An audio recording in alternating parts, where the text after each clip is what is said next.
കാളയും അതിന്റെ കൂർമ്മബുദ്ധിയും. ഒരു കൃഷിക്കാരൻ തന്റെ നിലമുഴാൻ ഒരു കാളയെ വെച്ചിരുന്നു. കാളയ്ക്ക് വയസ്സായതുകൊണ്ട് അതിനെ കാട്ടിൽ കൊണ്ടുപോയി വിട്ടു. തനിക്ക് താമസിക്കാൻ സൗകര്യമായി വെള്ളവും പുല്ലും ഉള്ള സ്ഥലം തേടി കാള നടന്നു. വളരെ ദൂരം ചെന്ന കാള നല്ല ഒരു കുളം, ഗുഹ, പച്ചപ്പുല്ലുള്ള വയൽവെളി, നിഴൽ തരുന്ന മരങ്ങൾ, ഇതെല്ലാം തികഞ്ഞ ഒരു സ്ഥലം കണ്ടപ്പോൾ അവിടെ താമസിക്കാൻ തീരുമാനിച്ചു. ഒരു ദിവസം ഒരു സിംഹം ആ ഗുഹയെ നോക്കി വന്നുകൊണ്ടിരുന്നു. കാള ഒട്ടും ഭയപ്പെട്ടില്ല. കാള ഗുഹയെ നോക്കി, "സ്നേഹിതേ, ഇന്ന് നമ്മുടെ കുട്ടികൾക്കും നല്ല ഭക്ഷണം കിട്ടും. ഒരു വലിയ സിംഹം ഇങ്ങോട്ട് വന്നുകൊണ്ടിരിക്കുന്നുണ്ട്. അത് ഗുഹയ്ക്കരികിൽ വന്നതും എന്റെ കൊമ്പുകൊണ്ട് കുത്തി അകത്തേക്കിടാം" എന്ന് പറഞ്ഞു. ഇത് കേട്ട സിംഹം ഭയന്നുപോയി അവിടെ നിന്ന് പാഞ്ഞു. പേടിച്ചോടി വരുന്ന സിംഹത്തെ കണ്ട് ഒരു നരി തടഞ്ഞു നിർത്തി കാരണം ചോദിച്ചു. സിംഹം നടന്നതെല്ലാം പറഞ്ഞു. നരി കളിയാക്കി ചിരിച്ചപ്പോൾ, "എന്തിനാണ് നീ എന്നെ നോക്കി ഇങ്ങനെ ചിരിക്കുന്നത്?" എന്ന് സിംഹം ചോദിച്ചു. "സിംഹരാജാവേ, താങ്കൾ കാണിച്ച വിഡ്ഢിത്തത്തെ ഓർത്താണ് ചിരിക്കുന്നത്. താങ്കളെ പേടിപ്പിച്ച ആ കാള ഒരു സാധാരണ മൃഗമാണ്. അത് താങ്കൾക്ക് നല്ലൊരു ഇരയാണ്. വരൂ, ഞാൻ കാണിച്ചു തരാം" എന്ന് നരി പറഞ്ഞു. സിംഹം നരി പറഞ്ഞത് വിശ്വസിക്കാൻ തയ്യാറായില്ല. "രാജാവേ, സംശയിക്കേണ്ട. താങ്കളുടെ വാല് എന്റെ വാലിനോട് ചേർത്ത് കെട്ടിക്കോളൂ. ആപത്ത് വന്നാൽ ആദ്യം എനിക്കല്ലേ വരൂ" എന്ന് പറഞ്ഞ് അത് ആശ്വസിപ്പിച്ചു. അതേപടി ഇരുവരും കാളയുള്ള സ്ഥലത്തേക്ക് ചെന്നു. രണ്ടുപേരും കൂടി വരുന്നത് കണ്ട കാള ഇപ്പോഴും ഭയപ്പെട്ടില്ല. ബുദ്ധിശാലിയായ കാള നരിയെ കണ്ടു. എന്നിട്ട് പറഞ്ഞു, "ഏയ് നരിയെ, ഞാൻ നിന്നോട് 2 സിംഹങ്ങളെയല്ലേ കൂട്ടിക്കൊണ്ടുവരാൻ പറഞ്ഞത്? പക്ഷേ നീ ഒരേ ഒരു സിംഹത്തെ മാത്രമേ കൊണ്ടുവന്നിട്ടുള്ളൂവല്ലോ. എന്റെ പകുതി കുടുംബം പട്ടിണിയായി പോകുമല്ലോ" എന്ന് പറഞ്ഞു. ഇത് കേട്ട് പേടിച്ച സിംഹം വാല് കെട്ടിയതും ശ്രദ്ധിക്കാതെ നരിയെയും വലിച്ചുകൊണ്ട് ഓടി രക്ഷപ്പെട്ടു. കൊക്കും ഞണ്ടും. ഒരു ഭംഗിയുള്ള കുളത്തിൽ മീനുകളും ഒരു കൊക്കും ജീവിച്ചു വന്നു. ആ കൊക്ക് ദിവസവും മീനുകളെ തിന്ന് സന്തോഷമായി കഴിഞ്ഞു വന്നു. കുറച്ചു ദിവസം കഴിഞ്ഞപ്പോൾ മീനുകളെ പിടിക്കാൻ കൊക്കിന് സാധിക്കാതെ വന്നു. അതുകൊണ്ട് അതൊരു പദ്ധതി ആസൂത്രണം ചെയ്തു. അടുത്ത ദിവസം കൊക്ക് വളരെ ശോകത്തോടെ നിന്നു. തന്നെ കടന്നുപോയ മീനുകളെ പോലും അത് പിടിച്ചില്ല. ഇത് ശ്രദ്ധിച്ച ഒരു വലിയ ഞണ്ട് കൊക്ക് നിന്ന സ്ഥലത്തേക്ക് വന്ന്, "എന്താണ് ദുഃഖത്തിന് കാരണം? എന്താണ് ഭക്ഷണം കഴിക്കാത്തത്?" എന്ന് ചോദിച്ചു. ഉടനെ കൊക്ക്, "ഈ കുളം മണലിട്ട് മൂടാൻ ചില മനുഷ്യർ തീരുമാനിച്ചിരിക്കുന്നു. ഇനി ഇവിടെ ആരും ജീവിച്ചിരിക്കുകയില്ല" എന്ന് പറഞ്ഞു. ഇത് കേട്ട ഞണ്ടും മീനുകളും ഞെട്ടി. ഈ ആപത്തിൽ നിന്നും തങ്ങളെ രക്ഷിക്കാൻ വഴി ചോദിച്ചു. കൊക്ക് പറഞ്ഞു, "ശരി, അല്പം ദൂരത്തിൽ ഇതിനേക്കാൾ വലിയൊരു കുളമുണ്ട്. നിങ്ങളെ എല്ലാവരെയും ഓരോരുത്തരെയായി അവിടെ കൊണ്ടുപോയി വിടാം" എന്ന് പറഞ്ഞു. ഓരോന്നിനെയും കൊണ്ടുപോയി ഒരു പാറയിൽ വെച്ച് തിന്നു. ഇന്ന് ഞണ്ട് ചെല്ലേണ്ട ദിവസമാണ്. ഞണ്ട് കൊക്കിന്റെ കഴുത്ത് പിടിച്ച് യാത്രയായി. താഴെ പാറയുടെ അരികിൽ മീൻമുള്ളുകൾ കണ്ട് കൊക്കിന്റെ സൂത്രം മനസ്സിലാക്കിയ ഞണ്ട് തന്റെ മൂർച്ചയുള്ള കൈകാലുകൾ കൊണ്ട് കൊക്കിന്റെ കഴുത്ത് ഞെരിച്ചു കൊന്നു. പ്രാവിനെ സഹായിച്ച ഉറുമ്പ്. ഒരു ചെറിയ ഓട, അതിന്റെ അടുത്ത് ഒരു വലിയ മരം. മരത്തിൽ ഒരു കറുത്ത കട്ടുറുമ്പ് മിടുക്കനായി ഓടിക്കൊണ്ടിരുന്നു. അപ്പോൾ ആ കാട്ടിൽ ബലമായി കാറ്റ് വീശി. മരത്തിൽ ഓടിയിരുന്ന ഉറുമ്പ് കാറ്റിന്റെ ശക്തിയാൽ ഓടയിൽ പോയി വീണു. ജീവന് വേണ്ടി മല്ലിട്ടുകൊണ്ടിരുന്ന ആ ഉറുമ്പിനെ മരത്തിന്റെ ചില്ലയിലിരുന്ന ഒരു പ്രാവ് കണ്ടുകൊണ്ടിരുന്നു. ഉറുമ്പിനെ രക്ഷിക്കാൻ തീരുമാനിച്ച പ്രാവ് ഒരു ഇല കിള്ളി ഉറുമ്പിനടുത്തിട്ടുകൊടുത്തു. ജീവൻ രക്ഷപ്പെട്ട ഉറുമ്പ് കരയ്ക്ക് കയറി. ഉറുമ്പ് പ്രാവിനടുത്ത് ചെന്ന് പറഞ്ഞു, സ്നേഹിത, നീ എന്റെ ജീവൻ രക്ഷിച്ചു. വളരെ നന്ദി. സമയം വരുമ്പോൾ ഞാനും നിന്നെ സഹായിക്കാം എന്ന് പറഞ്ഞ് അത് പോയി. കാലം കടന്നു. ഒരു ദിവസം കാലത്ത് ഉറുമ്പ് തന്റെ കൂട്ടരുടെ കൂടെ ഇരയെടുത്തുകൊണ്ട് പോവുകയായിരുന്നു. അപ്പോൾ ഒരു മനുഷ്യന്റെ കാല് കണ്ട ഉറുമ്പ് നിവർന്നു നോക്കിയപ്പോൾ ഞെട്ടിപ്പോയി. ഒരു വേടൻ ആ പ്രാവിനെ ലക്ഷ്യമാക്കി അമ്പെയ്യാൻ തുടങ്ങുകയായിരുന്നു. തന്റെ ജീവൻ രക്ഷിച്ച ആ പ്രാവിനെ എങ്ങനെയെങ്കിലും രക്ഷിക്കണം എന്നുള്ള ഉദ്ദേശത്തിൽ ഉറുമ്പ് വേടന്റെ കാലിൽ ഉടനെ കടിച്ചു. ആ എന്ന് വേദന കൊണ്ട് വേടന്റെ ഉന്നം തെറ്റി. മരത്തിന്റെ മേലെ ഉണ്ടായിരുന്ന പ്രാവിന്റെ ജീവനും രക്ഷപ്പെട്ടു. കുതിരയും കഴുതയും. ഒരു ഗ്രാമത്തിൽ ഒരു അലക്കുകാരനുണ്ടായിരുന്നു. അയാൾക്ക് സഹായമായി ഒരു കുതിരയെയും കഴുതയെയും അയാൾ വളർത്തി. ഒരു ദിവസം അയാൾ രണ്ടിനെയും കൊണ്ട് തെരുവിലൂടെ പോവുകയായിരുന്നു. അന്ന് ഭയങ്കര വെയിലായിരുന്നു. കഴുതയുടെ മുതുകിൽ ഭാരമുള്ള ഒരു വിഴുപ്പ് ഭാണ്ഡം ഉണ്ടായിരുന്നു. എന്നാൽ കുതിരപ്പുറത്ത് ഒന്നുമില്ലായിരുന്നു. കഴുതയ്ക്ക് ഭാണ്ഡം ചുമന്ന് നടക്കാൻ കഴിയില്ലായിരുന്നു. അത് കുതിരയോട്, കൂട്ടുകാരാ, ഈ ഭാണ്ഡം ചുമന്നുകൊണ്ട് എനിക്ക് നടക്കാൻ വയ്യ. ഭാണ്ഡത്തിൽ പകുതി നീ നിന്റെ മുതുകിലേറ്റാമോ എന്ന് ചോദിച്ചു.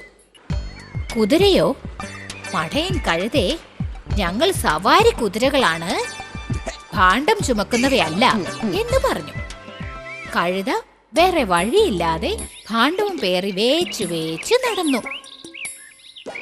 കുറച്ചു ദൂരം പോയപ്പോൾ കഴുത ബോധം കെട്ടു വീണു. അപ്പോഴാണ് അലക്കുകാരന് ബുദ്ധി ഉദിച്ചത്. കഴുതയ്ക്ക് കുടിക്കാൻ വെള്ളം കൊടുത്തു. ഇപ്പോൾ കഴുതയുടെ മുതുകിലുണ്ടായിരുന്ന ഭാണ്ഡമെടുത്ത് അയാൾ കുതിരയുടെ മുതുകിൽ വെച്ചു. കഴുത ഉല്ലാസമായി നടക്കുകയും കുതിര ഭാണ്ഡം ചുമക്കാൻ കഴിയാതെ കഷ്ടപ്പെട്ട് നടക്കുകയും ചെയ്തു. രാജാവും സ്വർണ്ണ നിറ മാനും. ഒരു ദിവസം രാജാവും സേവകനും കാട്ടിൽ വേട്ടയാടാൻ പോയി. അപ്പോൾ സ്വർണ്ണ നിറവും നീണ്ട കൊമ്പുമുള്ള അഴകുള്ള ഒരു മാൻ കടന്നു പോകുന്നത് കണ്ട് രണ്ടുപേരും അതിശയിച്ചു. ഞാൻ ആ മാനിനെ വേട്ടയാടാൻ ആഗ്രഹിക്കുന്നു എന്ന് സേവകനോട് പറഞ്ഞ് അമ്പെടുത്ത് രാജാവ് മാനിനെ എയ്തു. പക്ഷേ മാൻ ചാടിച്ചാടി കാട്ടിനുള്ളിലേക്ക് മറഞ്ഞു. സേവക, ഇവിടെ തന്നെ നിൽക്കൂ, ഞാൻ കാട്ടിനുള്ളിൽ പോയി വേട്ടയാടിയിട്ട് വരാം എന്ന് പറഞ്ഞ് രാജാവ് ഇടതൂർന്ന ആ കാട്ടിനുള്ളിലേക്ക് പോയി. കുറച്ചു ദൂരം പോയ രാജാവ് കാലിടറി ഒരു കുഴിയിൽ വീണു. രക്ഷിക്കൂ, രക്ഷിക്കൂ എന്ന് രാജാവ് ഉറക്കെ വിളിച്ചിട്ടും ആരും വന്നില്ല. പക്ഷേ രാജാവിനെ പേടിച്ചോടിപ്പോയ ആ മാൻ അവിടെ വന്നു. മാൻ തന്റെ നീണ്ട കൊമ്പുകൾ രാജാവിന് പിടിക്കാൻ കാണിച്ചു കൊടുത്തു. രാജാവേ, എന്റെ കൊമ്പുകൾ പിടിച്ചോളൂ, ഞാൻ കരയിലേക്ക് വലിക്കാം എന്നു മാൻ പറഞ്ഞു. അങ്ങനെ ചെയ്ത് രാജാവ് രക്ഷപ്പെട്ടു. മാനിനെ നന്ദിയോടെ വണങ്ങി രാജാവ് പുറപ്പെട്ടു. അന്നു മുതൽ രാജാവ് വേട്ടയാടുന്നത് നിർത്തി. സിംഹത്തിന് ജീവൻ കൊടുത്ത തോഴന്മാർ. ഒരു രാജ്യത്ത് 4 സ്നേഹിതർ ഉണ്ടായിരുന്നു. അതിൽ 3 പേർ പഠിച്ചവരായിരുന്നു. മറ്റവൻ അധികം പഠിക്കാത്തവനുമായിരുന്നു. 4 പേരും അധിക സമയവും ഒന്നിച്ചാണ് കഴിഞ്ഞിരുന്നത്. ആ സമയത്തൊക്കെ പഠിച്ചവർ പഠിക്കാത്തവരെ കളിയാക്കുമായിരുന്നു. ഒരു ദിവസം എല്ലാവരും തങ്ങളുടെ കഴിവുകൾ കൊണ്ട് പണം സമ്പാദിക്കണം എന്ന് തീരുമാനിച്ച് യാത്ര തുടങ്ങി. വഴിയിൽ ഒരു ചത്തുപോയ മൃഗത്തിന്റെ എല്ലുകൾ ചിതറിക്കിടക്കുന്നത് കണ്ട് മൂവരും ഒരു തീരുമാനത്തിലെത്തി. ആദ്യത്തെ സ്നേഹിതൻ, എനിക്ക് എല്ലുകൾ ഒന്നു ചേർക്കാൻ അറിയാം എന്നു പറഞ്ഞു. രണ്ടാമത്തെ സ്നേഹിതൻ, എന്നെക്കൊണ്ട് ആ മൃഗത്തിന്റെ മാംസവും അവയവങ്ങളും രക്തകോട്ടവും ഉണ്ടാക്കാൻ കഴിയുമെന്ന് പറഞ്ഞു. മൂന്നാമത്തെ സ്നേഹിതൻ, എനിക്ക് ആ മൃഗത്തിന് ജീവൻ കൊടുക്കാൻ കഴിയും എന്ന് പറഞ്ഞു. മൂവരും ജോലി ചെയ്യാൻ തുടങ്ങി. അത് ഒരു സിംഹത്തിന്റെ ശരീരമാണെന്ന് അറിഞ്ഞതും ആ പഠിക്കാത്തവൻ പറഞ്ഞു, അതിന് ജീവൻ കൊടുത്താൽ ആപത്താണ്. തന്റെ സുഹൃത്തുക്കൾ അത് അവഗണിച്ചതുകൊണ്ട് അവൻ അടുത്തുള്ള മരത്തിൽ കയറിയിരുന്നു. സിംഹത്തിന് ജീവൻ വന്നു. അതുടനെ ആ 3 സ്നേഹിതന്മാരുടെ മേലെ ചാടി വീണ് അവരെ കൊന്നു. 4ാമൻ ജീവനോടെ വീട്ടിലേക്ക്. മന്ത്രവടി. ഒരു കാട്ടിൽ തടിച്ചു കൊഴുത്ത ഒരു മുയലുണ്ടായിരുന്നു. അത് ഒരു മടിയൻ മുയലായിരുന്നു. എപ്പോൾ നോക്കിയാലും ഒരു മരത്തിനടിയിൽ കിടന്ന് എന്തെങ്കിലും സ്വപ്നം കണ്ടുകൊണ്ട് സമയം കളയും. പതിവ് പോലെ ഒരു ദിവസം മരത്തിനടിയിൽ കിടക്കുമ്പോൾ അടുത്ത് ഒരു വടി കിടക്കുന്നത് കണ്ടു. അതെടുത്ത് മുയൽ നിലത്ത് തട്ടിക്കൊണ്ടിരുന്നു. അങ്ങനെ തട്ടുമ്പോൾ നിറയെ ക്യാരറ്റ് കിട്ടിയാൽ എങ്ങനെയിരിക്കും എന്ന് വിചാരിച്ചപ്പോൾ മുയലിന്റെ മുൻപിൽ നിറയെ ക്യാരറ്റ് വന്നു. ഉടനെ മുയലിന് കയ്യിലുള്ളത് മന്ത്രവടിയാണെന്ന് തോന്നിയതുകൊണ്ട് അതൊന്ന് പരീക്ഷിച്ച് നോക്കാമെന്ന് നിശ്ചയിച്ചു. എനിക്ക് നിറയെ പുൽക്കെട്ടുകൾ വേണം എന്നാഗ്രഹിച്ച് തറയിൽ തട്ടിയപ്പോൾ മുയലിനെ ചുറ്റി നിറയെ പുൽക്കെട്ടുകൾ വന്നു. സന്തോഷത്തോടെ തുള്ളിക്കുതിച്ച മുയൽ അതിനുശേഷം വെളിയിലെങ്ങും പോകാതെ ഉറങ്ങിക്കൊണ്ട് മടിയനായി കാലം തള്ളി. ഒരു ദിവസം ഒരു സിംഹത്തിന്റെ ഗർജനം കേട്ട് മുയൽ നോക്കിയപ്പോൾ മുൻപിൽ ഒരു സിംഹം നിൽക്കുന്നത് കണ്ടു. ഉടനെ അത് മന്ത്രവടി തറയിലടിച്ച് സിംഹത്തെ മുയലായും തന്നെ സിംഹമായും മാറ്റി. ആ കാട്ടിലുണ്ടായിരുന്ന നരി ഈ മുയൽ സിംഹത്തെ കണ്ട് ആശ്ചര്യപ്പെട്ടു. ഈ സിംഹം വേട്ടയ്ക്കേ പോവുന്നില്ല, അതുകൊണ്ട് നമുക്കും ഭക്ഷണം കിട്ടുന്നില്ല. ഇതിനെന്തെങ്കിലും ഒരു വഴി കാണണം എന്ന് തീരുമാനിച്ചു. അത് അടുത്ത കാട്ടിൽ പോയി മറ്റൊരു സിംഹത്തെ കൂട്ടിക്കൊണ്ടുവന്നു. ശരിയായ സിംഹം മുൻപിൽ നിൽക്കുന്നത് കണ്ട മുയൽ സിംഹം അതിനോട് പൊരുതാൻ കഴിയാതെ കുഴങ്ങി. ഇപ്പോൾ മുയലിന് മനസ്സിലായി, ദൈവത്തിന്റെ സൃഷ്ടിയിൽ അവരവർക്ക് കൊടുത്ത ജോലി അവരവർക്കേ ചെയ്യാൻ കഴിയൂ എന്ന്.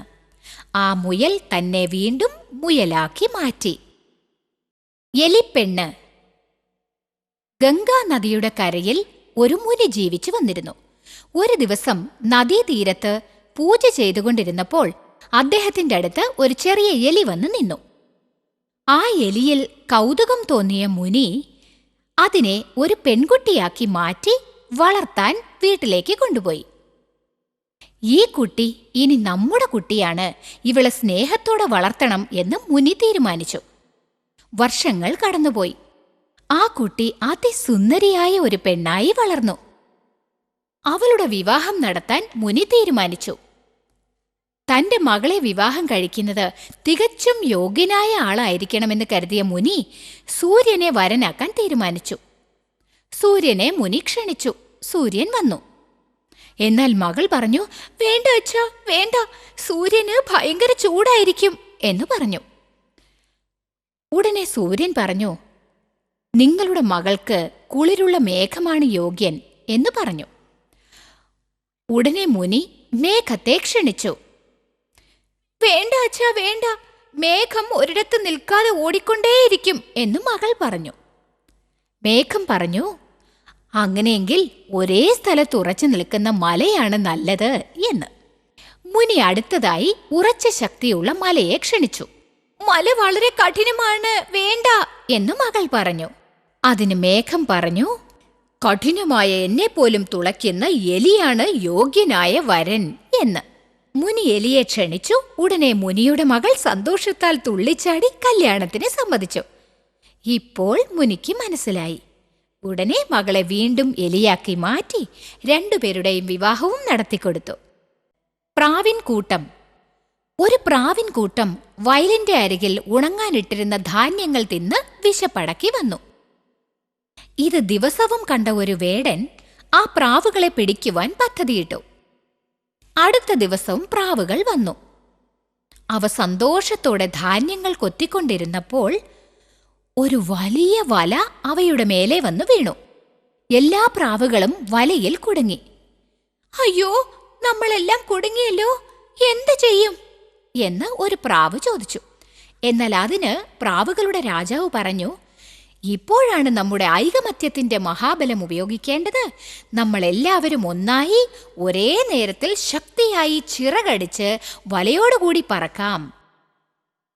പ്രാവുകൾ അങ്ങനെ ചെയ്തു. അവർ തങ്ങളുടെ കൂട്ടുകാരനായ എലിയുടെ അടുക്കൽ ചെന്ന്, ഞങ്ങളെ രക്ഷിക്കൂ, നിന്റെ കൂർത്ത പല്ലുകളാൽ വല കടിച്ചു കീറി ഞങ്ങളെ മോചിപ്പിക്കൂ എന്ന് പറഞ്ഞു. എലി അതിന് സമ്മതിച്ചു. അപ്രകാരം ചെയ്ത് പ്രാവുകളെ മോചിപ്പിച്ചു. എല്ലാ പ്രാവുകളും എലിയോട് നന്ദി പറഞ്ഞ് തങ്ങളുടെ ചിറകുകളടിച്ച് സന്തോഷത്തോടെ ആകാശത്തിലേക്ക് പറന്നുപോയി.